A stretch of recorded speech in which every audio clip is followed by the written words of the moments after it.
3, 2, 1. We are going again. Here we are. Hi, everyone. Welcome to Intelligent Disclosure. We're going to try to be intelligent tonight. I'm Richard Dolan. This is my wife, Tracey. Hi, everyone. Good to see you. Happy New Year.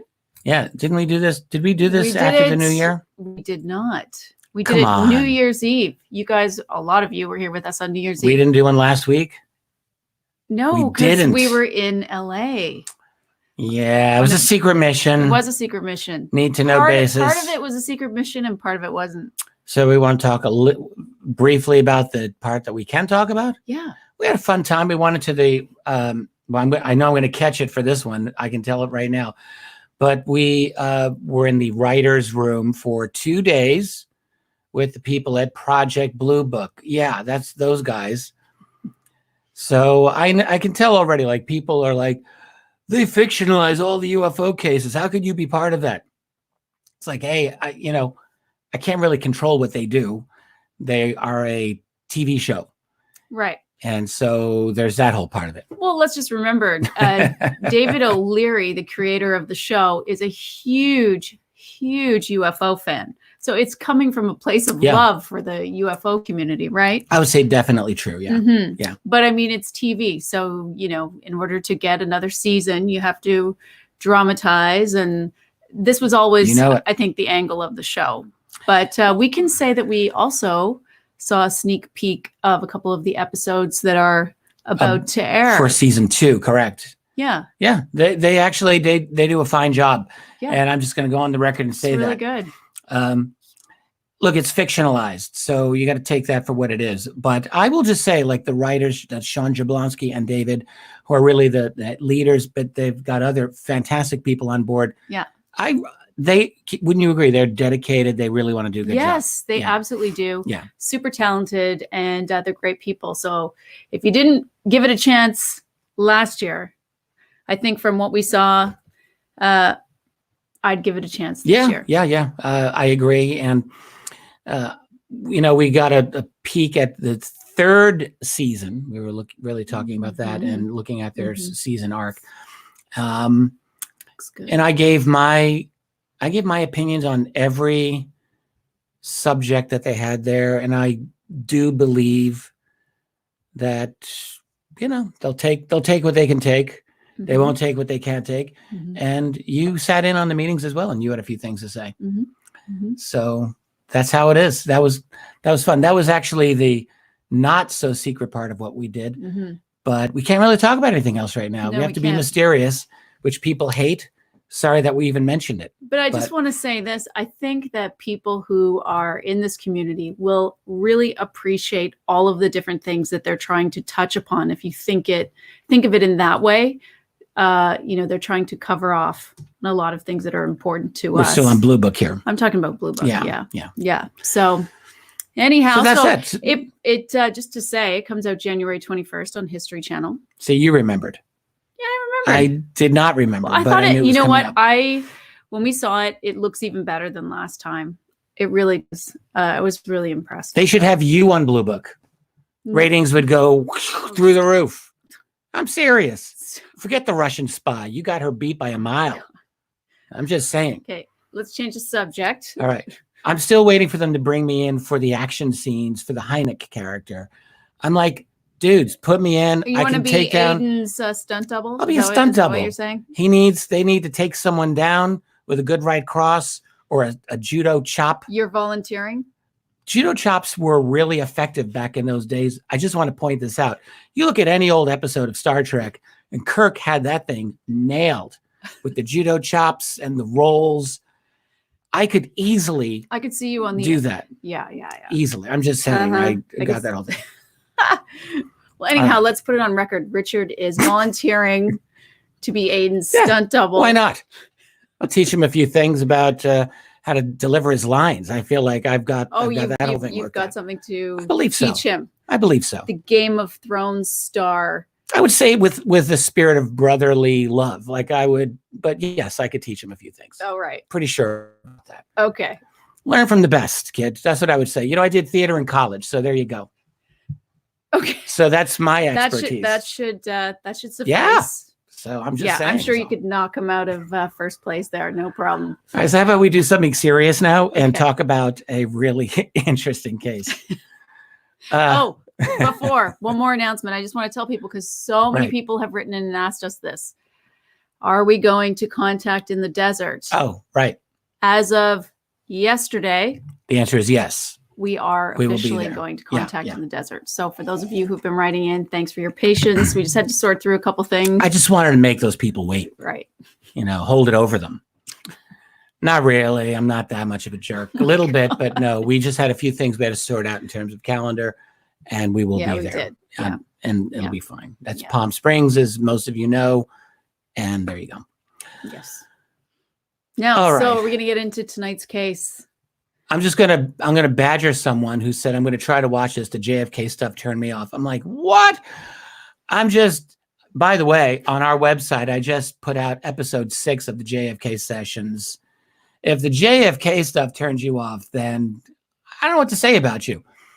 I did a series of interviews. You sat in on nearly all of it with Philip Lavelle on JFK. Guy has all the goods. Absolutely amazing.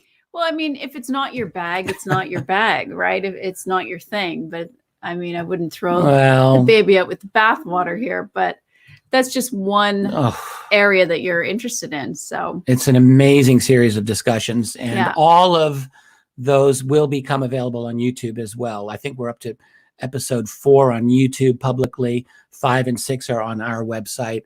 Those will become, I'm just releasing them, week by week. Yeah. And I'm going to try to get Philip for an episode 7 at the very least to just wrap up a few loose ends, but it's been amazing. Yeah, I agree. Okay, so how about we talk about a failed USO attempt at a retrieval? Yeah. What do you think about that? I remember the first time you ever told me this story, it always stuck with me.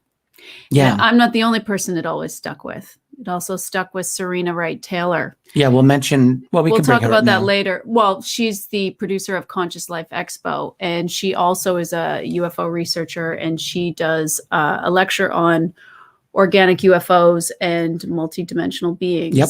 And this is a case that she always cites from your book as part of her research. On organic UFOs. So we'll get into that some more. You'll see why when we discuss it. This is a fascinating case. And it impinges on a number of relevant things with UFO subjects, such as crash retrievals, and also USOs, and also UFOs and nukes, nuclear technology. All of these are really relevant with this particular case that we're going to talk about. One thing that people will sometimes ask is, well, why, if UFOs they're so advanced, or these aliens are so advanced, why do they crash at all? I mean, you get this question all the time, and it's a fair question. I mean, it's a fair question. I mean, I have done my best. I don't have the definite answer to all of these, but my guess is that they probably don't crash frequently or nearly as frequently as our airplanes crash. Percentage-wise, our airplanes are very safe, but we still have lots of crashes and mishaps all the time because we're in the air all the time. Who knows really what their traffic actually is? That's one thing. Another thing is maybe there's a little bit of trouble in paradise that we're not being told about. Maybe there are military confrontations. The case we're about to talk about is, in a sense, relevant to that. So UFO crashes, then USOs, underwater or unknown submersible objects, that is underwater UFOs. I would have to imagine, even if they are super advanced technology, that there would still be vulnerabilities. Even if we don't know what they are, they absolutely probably. No matter how disproportionate two sides may be in a conflict, both sides are going to have problems. Like, even in the U.S. Persian Gulf War of 1991, which was totally lopsided, there were still American casualties. There was still damage to American equipment, not a lot compared with Iraq, but it happened.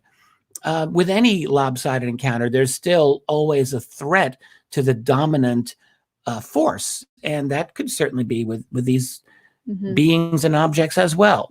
They could have vulnerabilities that most of us, people who are not in the classified world, don't know about. Right. I think sometimes we just think of them as so advanced, but I think we think it would be possible. That it would be impossible, but it probably isn't impossible. I don't think it's impossible. Yeah. And this case is actually, we should really get into this. It speaks to that. This account came to me back in 2013, not long before I published UFOs for the 21st Century Mind. And the witness was a man named David. I mentioned his first name in the book. I know his full name, got his contact info. In fact, I tried to reach out to him today and was not able to get him. But he was in active duty United States Navy from 1960 to 1980. So he had 20 years in the Navy. And this case that he told me about involves essentially, he was part of what was called Operation Dominic. And you can look this up on Wikipedia. And in fact, what he didn't mention, but what was clearly the case, is he was part of a subset of Operation Dominic called Operation Fishbowl. What these were was high altitude detonation tests of nuclear weapons. Now, after 1963, the Americans and the Russians agreed not to do above ground testing. They went underground after that. France, Britain, because that's better for the China. environment. It's better for the atmosphere. Other nations continued above ground testing for a while after that. But right now, as far as anyone has confirmed, the only nation doing them above ground now is North Korea. But I'm sorry, you're going to say something? Well, I mean, it was just interesting to know, I was curious when this ended. When did they stop doing the testing? I was asking you about that. Right. And I was surprised that you came back and said that North Korea was doing it as recently as 2017. Yeah, they've done several in the last decade. But only them, right? Nobody else. That is correct. Yeah, that's absolutely correct. I want to make sure I've got my slides that I wanted to show us here. Let me just pull those up before we... Okay, there we go. Good, yeah.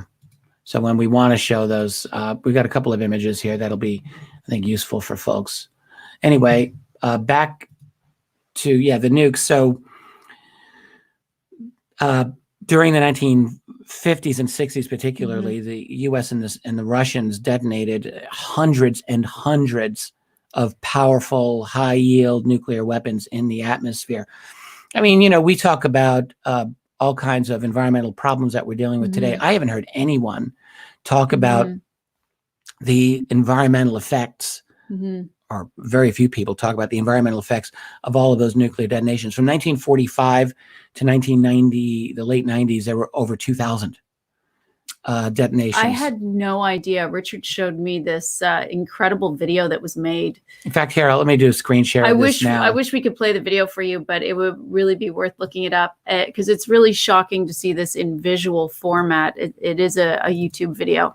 So just take a look at this here. In fact, I'll show the whole screen. This is one clip of a screenshot of a video. I don't know if you can read that, but it's every nuclear detonation. It's like a time lapse of all nuclear detonations that have taken place from 1945 till the end of the 1990s. And this is actually October 1962. And you can see this is Johnston Atoll. It's a tiny little rock about 2 miles long out in the Pacific Ocean where Operation Dominic was taking place. At the same time, the Russians were detonating massive explosions here. This is the Nevada test site where explosions were also taking place. Just an incredible situation going on there. But in the context of Operation Dominic, this was a situation where from April to the very beginning of November 1962, the U.S. detonated over 30 high-altitude nuclear weapons, nuclear bombs over the Pacific. And this man, David, was part of that. He was aboard a ship called the USS Finch. And I got a picture of the Finch here. If I can just go the right way. Here we go.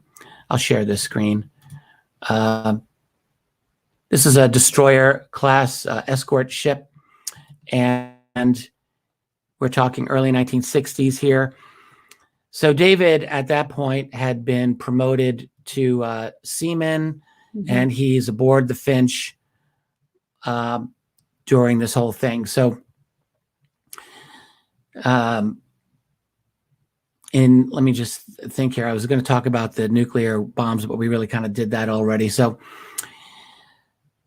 in October, the final few detonations of the program were based out of Johnston Atoll. It's a tiny little 2-mile island. I think I've got a screenshot of that here. Let me just show that for people. Really looks like a sandbar, honestly. So here's the distance from California to Hawaii. Here's Hawaii to Johnston Atoll. It's about 600-700 miles away from the main island there. And as you get close, I mean, this is 2 miles long and about not even half a mile wide. It's just a little rock in the middle of the ocean that the U.S. turned into a base. And from here, they were detonating. And this is what it looks like when you're 19 miles off the island, which is where David and the Finch were at the time. That's from Google Earth, of course. So they're off there. The date is October 26, 1962. And I just want to point out, David gave me this information over the phone with a lot of detail. I was able to do a fair amount of fact checking on this, and it seems like everything he got to me was really quite accurate. There's a slight he really had the information on the size of the missile that was sent up from there. 160,000 feet. That's 30 miles in the atmosphere where this was detonated. He said it was about 44 inches in length. The weight was 409 pounds. He was really quite exact about the size of these things. The one thing where he said the bomb was, so about 4 feet long. He said it had a 1,000 kiloton detonation. That's a megaton. The entry on the Wikipedia says 400 kilotons, not 1,000. However, I saw a number of detonations that they were doing during Operation Dominic that were more than 1,000 kilotons. So the wiki entry could be wrong, or maybe he got the detonation amount mixed up with another one that they did. Either way, like, his information was quite detailed. And I just want to point out, when we had a series of conversations, and I really probed him a lot. I asked him many, many questions, and he was completely forthcoming with me. He never hesitated. He was absolutely believable to me, and so that is why I opted to include his account in the book. So what we know is a subset of Operation Dominic was Operation Fishbowl, and on October 26, 1962, at 9:59 a.m., they launched this missile. By the way, this was during the very end of the Cuban Missile Crisis. This is just an amazing piece of history, and I think most folks know. A lot of people probably don't know. Yeah, I was just going to say, there's probably a lot of people don't know. Younger generations getting into this, so. Yeah, it's an amazing thing, and it's easy for me to forget, but I just want to point this out to folks who don't know. So for the last 2 weeks of October of 1962, the United States and the Soviet Union were, by all measurements, very close to war. And this isn't the place to go into all the details of that crisis, but fundamentally, the Soviet Union, in the aftermath of the failed Bay of Pigs invasion of Cuba, the U.S. was trying to take out the Castro communist government there, and it failed, backfired very badly on Kennedy, who inherited this. In the aftermath of that, the Russians began to supply the Cubans with missiles with which they could easily strike the United States. So the U.S. gets the intelligence of these through photographs, and Kennedy has shown this in October of 1962, and this was a huge crisis. And the United States actually set up a naval blockade of Cuba to prevent the Russians from coming in. I mean, this is a case where war really could have happened. Yeah, everything's escalating, so it plays into this account. Now, there's no clear connection, no obvious connection. The timing, though. Between the Operation Dominic and what was going on here. But it's just an interesting little sidelight of history, for sure. During all of this, I was a 3-month-old infant. I couldn't even crawl Aw. during this, right? I was a lot cuter than I am now at that time. According to who? According to my mother. Right. I've really gone downhill ever since. No, You go ask her about this. She'll back me up on that. Oh my God. So anyway, David described this with Operation Dominic and that whole thing. A lot of the bombs were detonated from high altitude B-52s, but a number was sent off from missiles. And this was a missile launch. It was one of the last ones. And so this is David's story. He's on the Finch, 19 miles southwest of Johnson Island or Johnson Atoll. And he's not even aware that a missile had even been launched because they don't tell you. But suddenly he hears on the loudspeaker the voice of the ship's captain saying, everyone below deck, other than a few essential personnel. So they all go down below deck. He's with a whole bunch of guys, sailors, and they're preparing for damage control. They're aware now that this is a missile launch. After 15 minutes, an officer goes down in there and he selects about a dozen of these guys, including David, to go out. They get their jackets on, their gloves, all this protective clothing.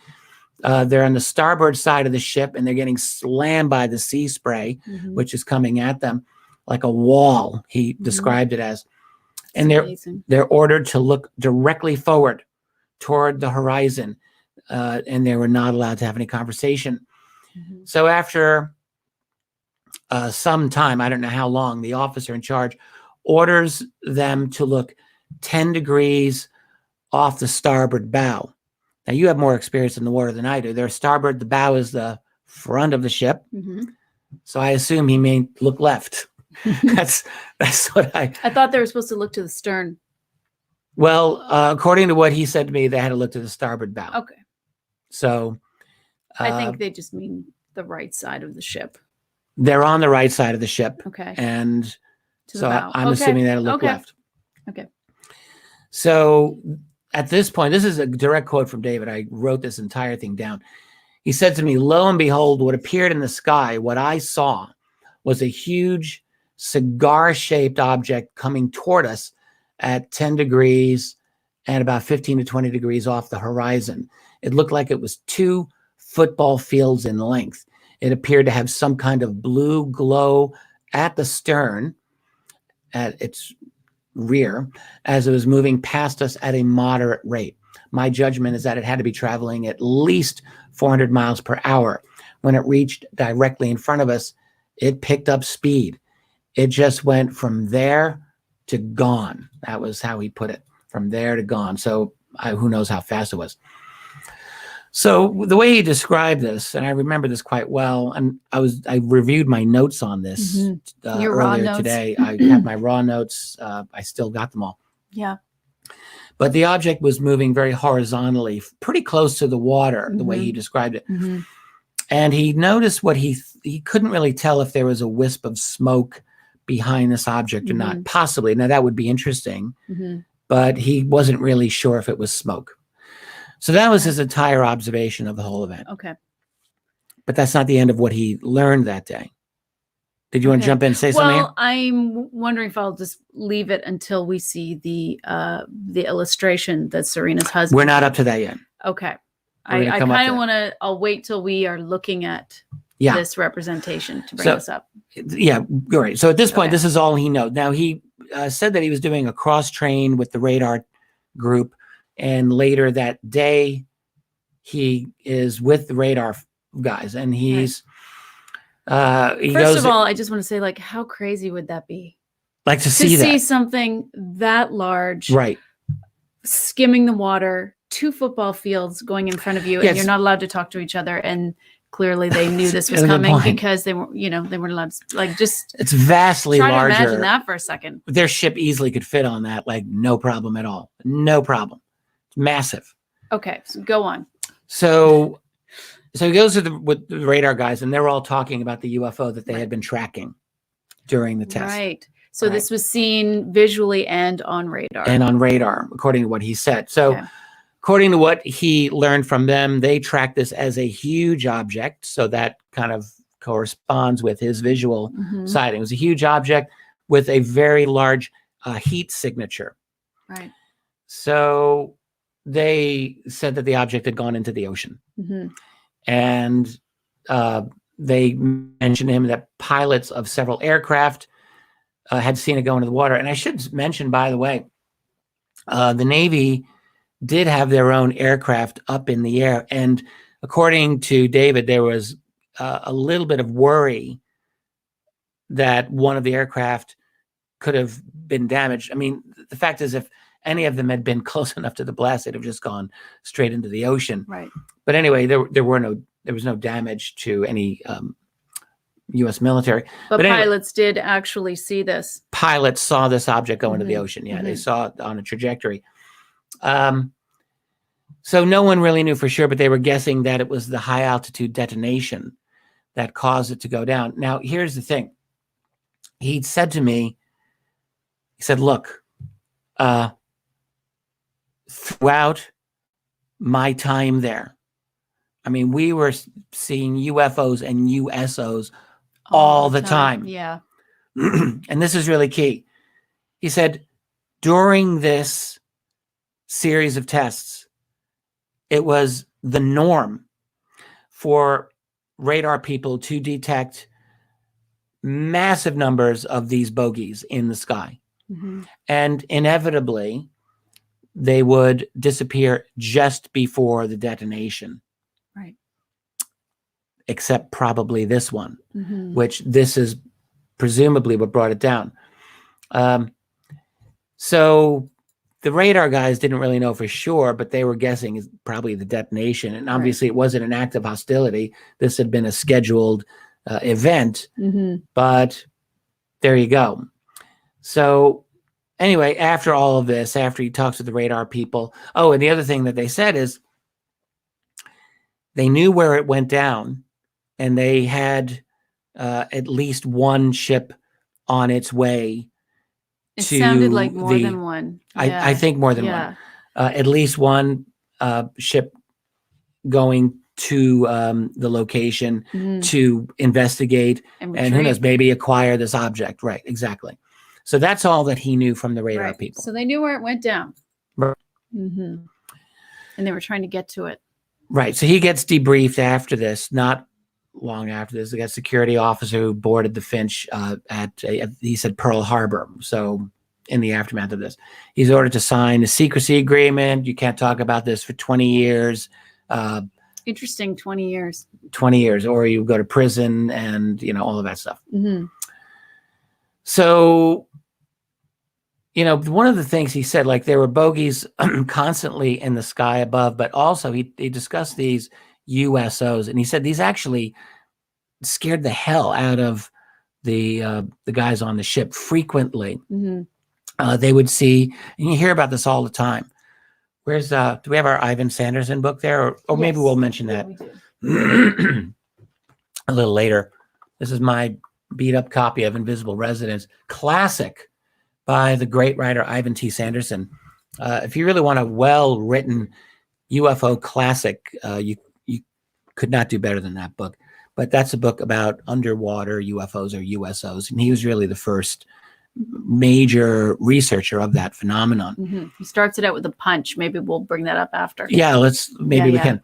Okay. But anyway, Sanderson writes about this phenomenon. David talks about this as well to me. He just said we would see these phosphorescent glowing things. Now, living creatures can give that off. Whales and dolphins are known to give off some, right, to give off that glow. But he said, look, some of these things were just so massive, so powerful. Well, yeah, I assume them being out there all the time, they would be the ones who would know what's what.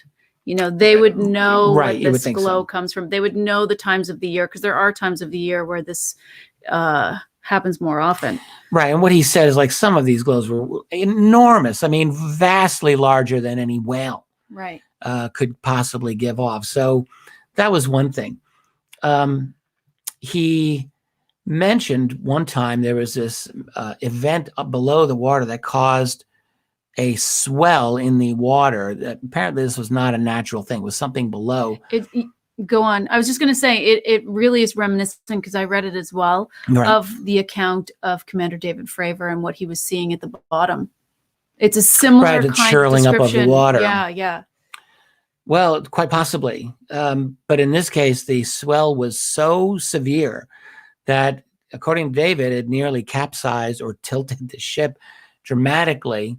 And he said it caused the captain to break his leg and to be transferred off the ship. Can you imagine? Mm-hmm. Good grief. So and that they were huge, right? Whatever these things were in the water were huge. Massive. This is what he said to me about this. I would say 75 to 80% of all these bogies were logged. If you could get access to these logs, you would have a gold mine. So, wouldn't that be nice? Yeah, but so the whole event on October 26th happened in the context of a large number ongoing UFO, USO type events that the USS Finch, and you have to assume other Navy vessels were dealing with at that time. All the time, yeah. Right. So there's a follow-up to this story, and it's kind of important. Yeah, that part's so interesting, but there's like 2 more crazy parts to this story. Well, yeah. So years go by. We're in 1962, and 14 years go by. Yeah. 14 years go by. So now we're up to 1976, and David is still in the Navy, and he's stationed at Guantanamo Bay in Cuba, which is a U.S. military base there. So he's at the bar and having a couple of drinks, and he meets another guy. Right. Is it the senior Navy diver, turns out. So they start trading stories, and it's like, well, I've had some crazy things happen to me. Oh, yeah? Well, I've had some strange things happen to me. Right. And so they go back and forth. And what amazingly, the diver tells David of an experience he had at the end of October 1962 in the Pacific Ocean. He said, I was part of a top secret salvage mission to pull a UFO out of the ocean floor. So David almost falls off of his chair when he's hearing this. The diver says, actually, I was the... Excuse me. Sorry. I just sneezed. Oh, you just sneezed? Yeah, we're good. Continue. The quietest sneezes. Well, not normally, but, right now, right here, yeah. That's amazing. But this is the best part of the story. So please continue for us. Well, yeah. I'm kind of impressed by the silence of the sneeze. I just got to say, like, I could not... You couldn't pay me to do it. I wouldn't be able to. The whole situation here. Right. So the diver basically shocks David. He says, I went down, I was the first volunteer in to investigate or see this object that was on the ocean floor in the Pacific. So, and he said, look, I had the big diving bell helmet, and the gear. This guy goes down below the surface of the water. And initially... So they determine this is the exact one, that this is the exact situation. Well, I don't think that, I don't know how much they could have gone farther than what they did. It was late October 1962 in the Pacific Ocean. Okay. The diver did not explicitly know. I don't think that this was part of Operation Dominic. Okay. But sorry, keep going. This is so good. I'm going to assume, but I could be wrong, that there were details that they shared that maybe David didn't think to tell me all the years later. Suffice to say, they were completely convinced that it was the same event. But the diver goes in there, so he's being led down. He's going down. He's connected by the hose and all of that, and he doesn't see anything unusual at first. And he's looking around. He's standing, and then this is the amazing thing. He starts sliding. Well, he thinks he's standing on the ocean floor, right? But he wasn't. He slides off. He was standing on the object, and I don't know when the realization happened compared to when he slid off of this thing, but he did slide off. The object that's 2 football fields. Right. And he slides down, and now he's next to this massive, he describes it as this gargantuan size object. And he said it was like a gigantic sponge.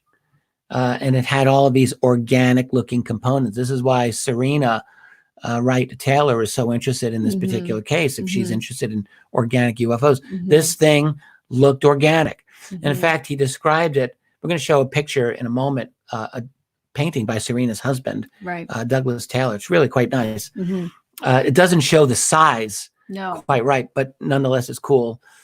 But the diver, excuse me, he sees what looks like a honeycomb or like these multicellular, semi-transparent, translucent cells within it. That's probably how best I could describe it, the way it was described to me. And he slides off and he peed himself. He lost bladder control at that very moment. I think he was just absolutely astonished and shocked. And this is the painting or illustration. I don't know if it was painting done by Douglas Taylor. I put a watermark in here for him. I mean, look, if you're going to steal it, at least give the man some credit. There's his website. You can go check it out. Some of his other work. I think it's really nice. It's great, actually, that Douglas did this illustration. I think it's quite accurate from what I was told, except I would actually say the size is not large enough.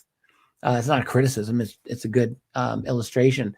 But this thing, and I've always envisioned it was even a little higher than that, although I don't really know. But nonetheless, that gives you, I think, a pretty good visual of this thing. But again, in reality, this object was even massively larger than that. I read, I don't know if I read it in your book or where I got this from, jellyfish-ish. Is that where? I can't remember if I wrote that or not, but that's sort of, the impression that I got. Yeah, which it kind of is depicting that. Except jellyfish makes it seem like it's a little amorphous, maybe. I'm not sure. This seemed to have the transparency and the sort of translucent colors that are in there. Yeah, I think quite possibly. Okay. Yeah. So anyway, the diver at this point, he's essentially in mode of panic, and he signals however he does to get him out of there. And they pulled him up. And that was the sum total of his mission. Mm-hmm. Although he said to David that the next day, and he learned this from other divers on his team, so they were all part of a group, that the next day they went back down. Within 24 hours, they're back down there, and that object was gone. So they were not able to recover it.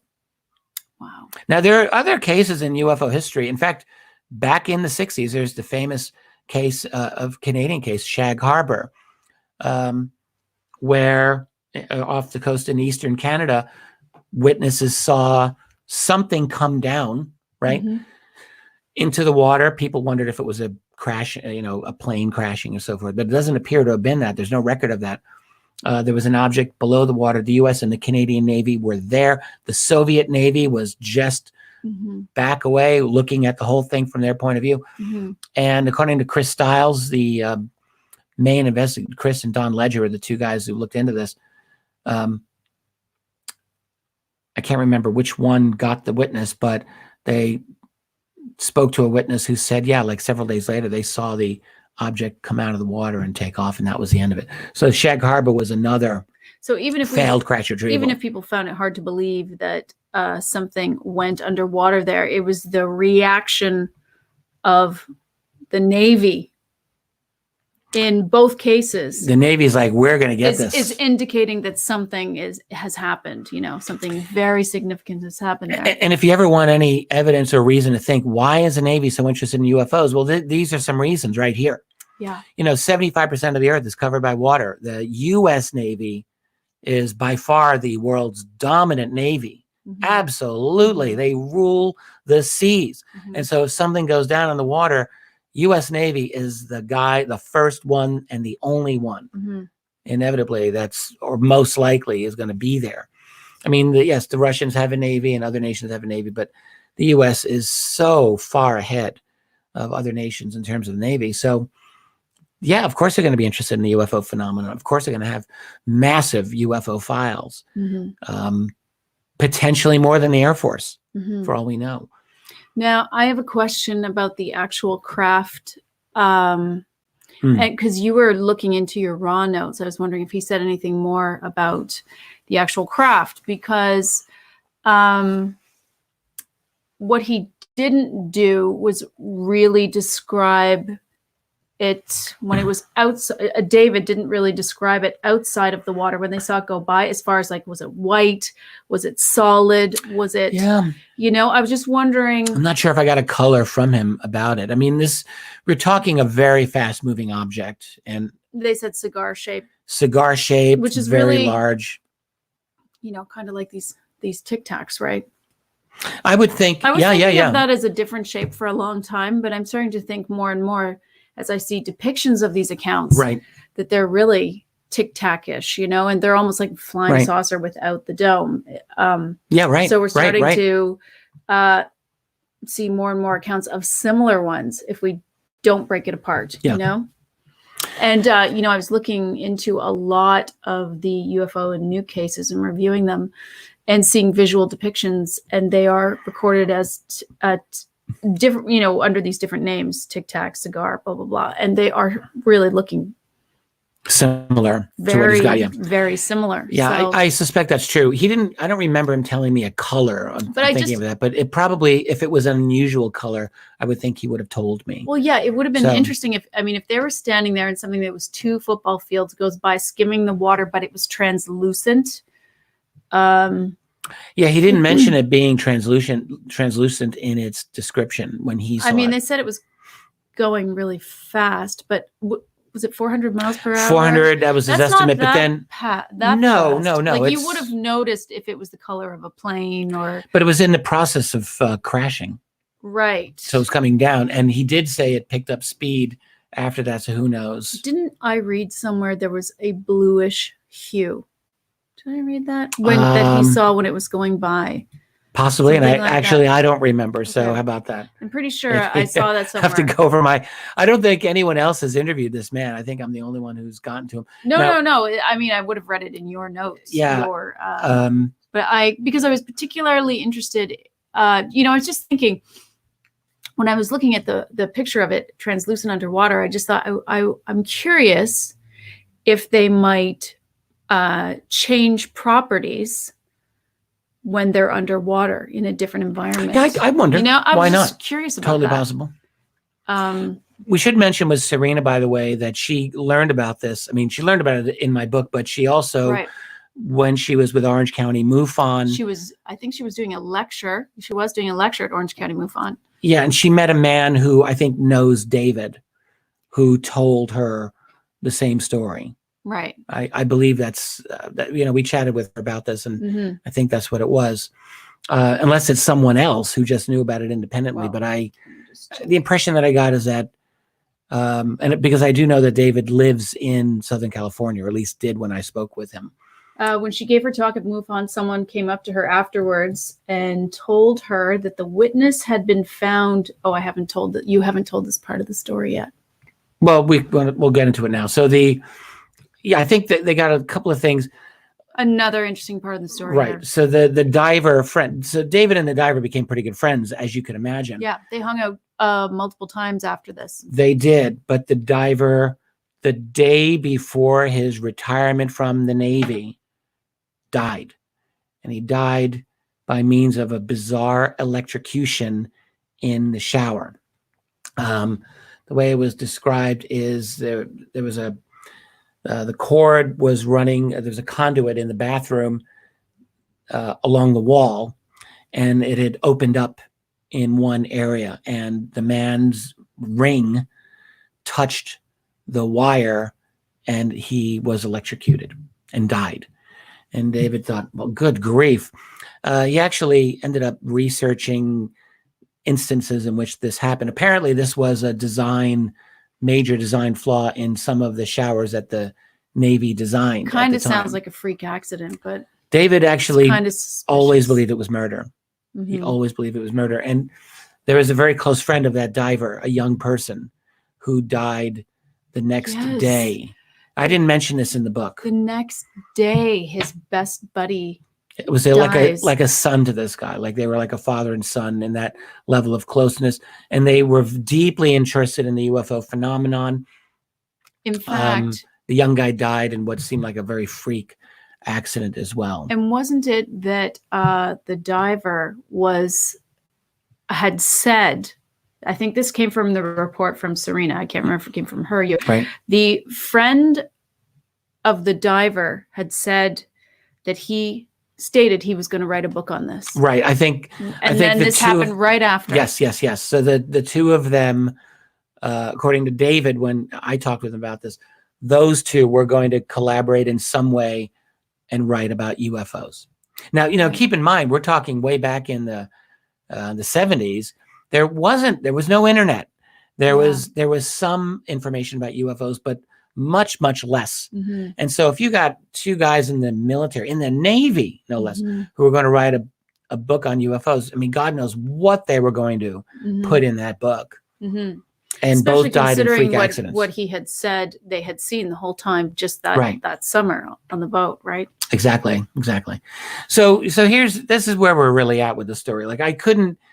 There are things about this that I don't know how to confirm, and I haven't been able to. Mm-hmm. The details of his participation in Operation Dominic struck me as exactly meticulously delivered, and to the extent that I could check it, everything checked out pretty exactly well, it seemed to me. And again, I would just say, like, I asked him questions, he'd be very forthcoming with answering. So I believe this man. So that's basically it. And we got some implications here to deal with. Mm-hmm. Obviously, we've got a very strong interest by whoever is operating these objects in our nuclear weapons and nuclear technology. And we've been seeing that since the beginning of our nuclear tech, since the 40s. Since the 40s. Since we first developed nukes, these UFOs have been absolutely connected, seen over America's key nuclear technology sites over and over again. Yeah, I'm just reading some of my notes here. In New Mexico as early as 1948, where the birthplace of nuclear weapons, essentially. Right. Yes. But 3 years earlier, 3 years earlier, they had found them at the labs that were first testing them. Yes, these 3 years ago, 1944. I'm not sure where you watched Robert Hastings' documentary, UFOs and Nukes. Yes, and I want to mention. Good job on that, by the way. I want to mention, if you I only read his book. Really skeptical friends, and they're not going to sit there and read a book. Watch UFOs and Nukes. It's on Amazon Prime right now. Sit them down to that, and then talk to them. Yeah, I'll just say by Robert Hastings. If Robert ever gets to watch this, I want him to know I have a personally very high regard for the quality of his work. I think he did the book UFOs and Nukes. He's done a great deal of work in his career on pointing out the very, very strong correlation of UFO activity with nuclear technology, our nuclear technology. And look, it is a slam dunk case to make. And of course, he did a very major press conference back in, I think, 2010 or so, or around that time in Washington, where he gathered together at the National Press Club people like Robert Salas and many others to talk about that connection. Oh, yeah. That was incredible as well. So this is a quote that you actually pulled us out from his documentary. How about we share this? Yeah. I think this is actually really good. It's relevant here. Do you want to read this? Sure. So Air Force security personnel guarding these sensitive sites reported seeing unknown aerial objects, usually described as disc-shaped, maneuvering at low altitude, and sometimes even hovering over launch silos and launch control facilities at every ICBM base in the United States. That's, for people who don't know, that's intercontinental ballistic missile sites. Those are the missiles that get launched from one continent and blow up people on another continent. So That's how every big they are. Single one. Right. And also, I guess we could just say anecdotally, there's statement after statement of ex-military people attesting to the fact that, during nuclear tests, the bogies, UFOs were as thick as flies. I remember reading that, and just constantly they were out all the time. This wasn't just David saying this to me, or witnesses saying it to Robert Hastings. This is universal. As far as anyone can tell, UFOs are constantly being seen over these sites. There's all sorts of testimony from people sitting at launch panels, at the silos. There's people seeing it on radar. There's people seeing it above ground with their own eyes. Here's another one. You want to read this one? Or this is Walker Air Force Base. That's Roswell, 1964. They had an event. Want me to read this one? Sure, it's harder for me to see. This is a testimony of Lieutenant Colonel Philip Moore. Moore was manning the launch console of Missile Complex number 7. Oh, yeah. There was a unknown light hovering above Site 6, so he and another officer sent people to investigate. This is what he said. They reported to us that they saw a light above Site 6 that rapidly accelerated and stopped instantly above the area where Site 8 was located and went back and forth. It was instant go, instant stop. That object did things that no airplane, no helicopter, or any other system that we had in existence could do. So that's also from the documentary UFOs and Nukes by Robert Hastings. So that's right. Yeah, very well done on that for sure. So, and then one other thing, and this probably had to be in Hastings' documentary as well, but this has been very much reported by lots of folks, which is just a testimony of Robert Jacobs, who back in 1964 was over at Vandenberg Air Force Base in California. So that's just 2 years after the events of Operation Dominic. And this particular case is quite well known. And even my old copy of Stephen Greer's Disclosure, actually a really fine book here, has Jacob's testimony and a lot of other testimony relating to the UFO cover-up. But essentially what he said is that there was a launch out of Vandenberg, excuse me, 1964. And he was very much involved in that at the time. And they captured on film the event that caused this one missile launch to go terribly wrong. And it was an object that was tracking it. And this is a clip. This was actually from Larry King Live in 2008. And so here's the missile. This is the missile here. And this is an object, and you can see that there's a light. This is only one frame, but yeah, because doesn't the object actually circle around it like a 360-degree circle? Correct. Yeah. So and it shoots something at it that you can visibly see in the frame 4 times. 4 times. Yeah. So the missile's traveling at a speed between 11,000 and 14,000 miles per hour. So this object comes along the missile and gets up in front of it, right? Shoots it, here, here, and here, like all around it. And after that, the missile tumbles out of the sky and crashes into the ocean. That's what happened. Now, that's just 2 years or less than 2 years, probably, after what happened with Operation Dominic, when one of our nukes took down one of their craft. I mean, I have to assume these are the same people, the same beings that are involved in these 2 events. I would have to think. I mean, we don't know, of course, but it seems like that would be my best guess. And in that case, wasn't the footage was confiscated, and he was told that he could never speak about it? Isn't that right? Yes, I think he said for a long number of years. Yes.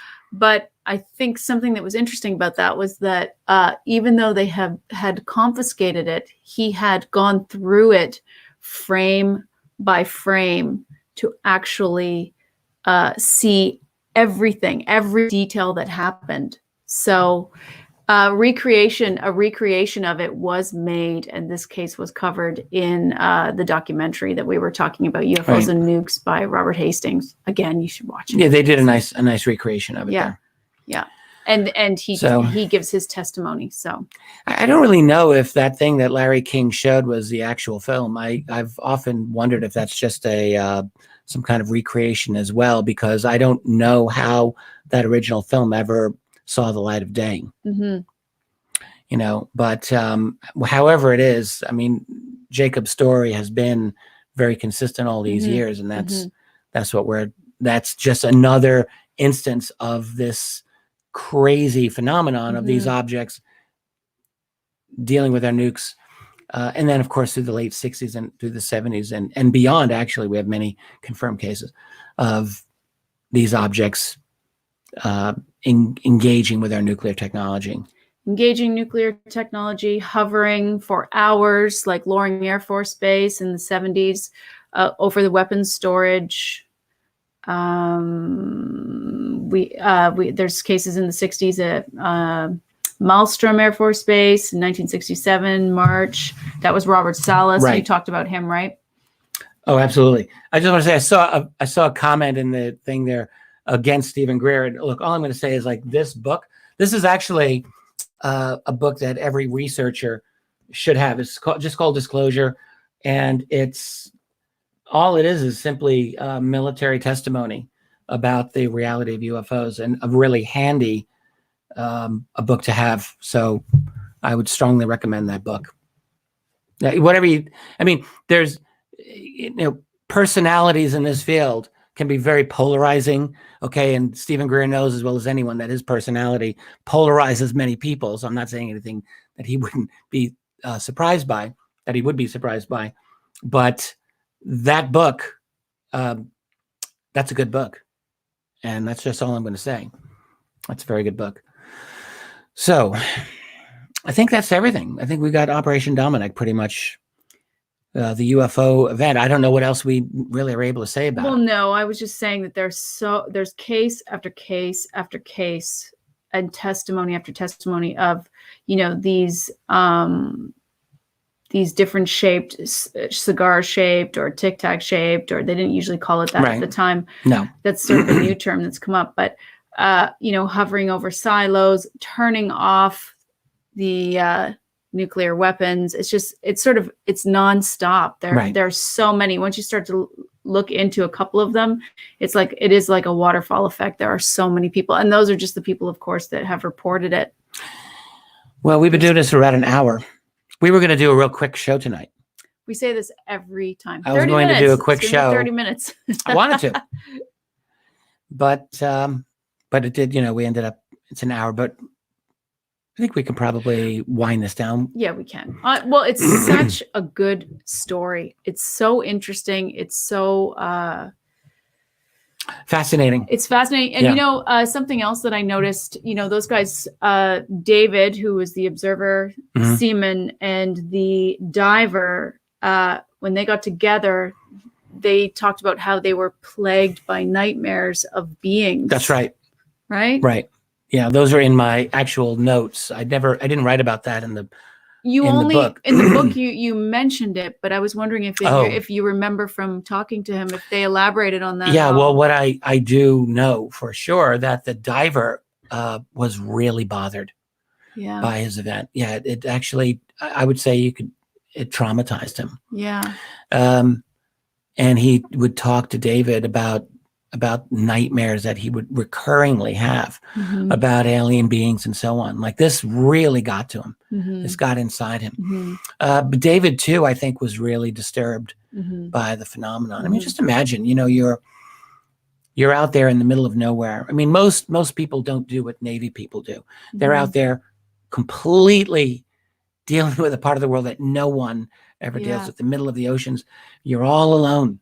Right. You're all alone out there, and they encounter some very strange things indeed. And it's not hard to see that it could be disturbing to people to know that there's a force out there that is so vastly beyond anything that you ever thought you could encounter. Yeah, I think, we often catch ourselves talking about whether we believe them or not, and we kind of leave behind, really imagining what that experience was like for them and how, it's caused, post-traumatic stress for a lot of them. Like, I mean, it has affected them in a way that their lives aren't going on in a regular fashion. They're traumatized by these events.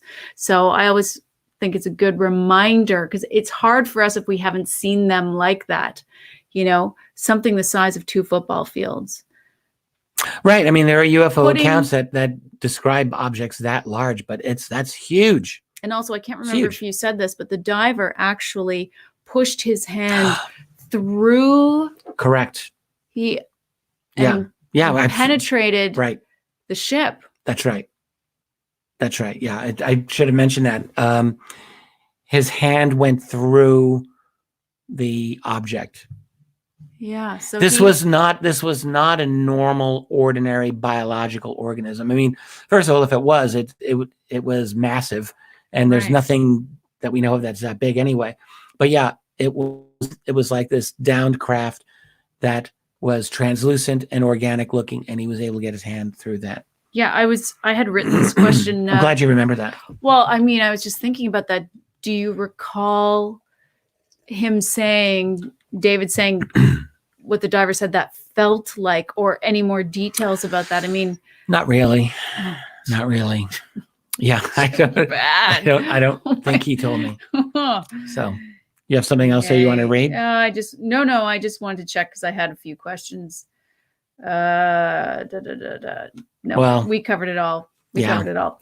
So, and as far as let's see, just a quick question from Lancelot Dufresne. Richard, are sightings on the increase, or just more people willing to talk? What do you think? Good question. I mean, actually, when I looked at the numbers of the National UFO Reporting Center of the last couple of years, you could argue sightings have declined a little bit. They really peaked 3-4 years ago. Can't remember which year, and they dropped precipitously a couple of years ago, but they're crawling back up. And when I mean drop, I mean Peter Davenport over there was getting upwards of, I think his top year was over 8,000 reports that people sent in, and he got it went down just recently to like 3,500 or something like that, but it went back up this last year. I think it's still under 5,000. So it's much lower than it had been. But the larger issue is, I mean, there are many, many reports. Now, when I look at the raw reports that go to MUFON or to the National UFO Reporting Center, a lot of them are not that exciting. I just really have to say, like, most of them I would discard realistically. Do you think it's possibly going down because people are getting a little more savvy as far as, they'll check an app for what satellites are up there, or do you think that, or they're starting to think that it's advanced tech, or, maybe we have more tools to actually know what is and what isn't, where we didn't in the past. So the numbers might have been higher. Maybe. Yeah, maybe that's it. I don't know. I don't know how to answer that. But I do think sightings are not really on a long-term decline. I think that they're going to be on a long-term upswing as years go by. I think what we saw was a dip. I don't think it's a downward trend. I would wait a couple more years before I thought that. I know when I was talking to Chris. Well, I just want to say this one last thing. So even though most of the raw reports that MUFON and Davenport get are probably just throwaway reports, that not all of them are. So there's some very, very good and intriguing and strong reports, in my view. MUFON investigates a good number of those. And even Peter Davenport will do follow-up. I mean, he doesn't really do detailed investigation generally, but he will follow up. And some of those cases do look very strong. So there's a certain number that are really good cases every year. I was talking to Chris DePerno. I mentioned this a couple shows ago, I think, who's the state director for New York. And he was... For MUFON, yeah. For MUFON. And he was saying that, they do get a lot of people who don't want to officially put it into the database, that they will write them direct emails because they're not sure they want to do that, right? They're not sure they want to be attached to that.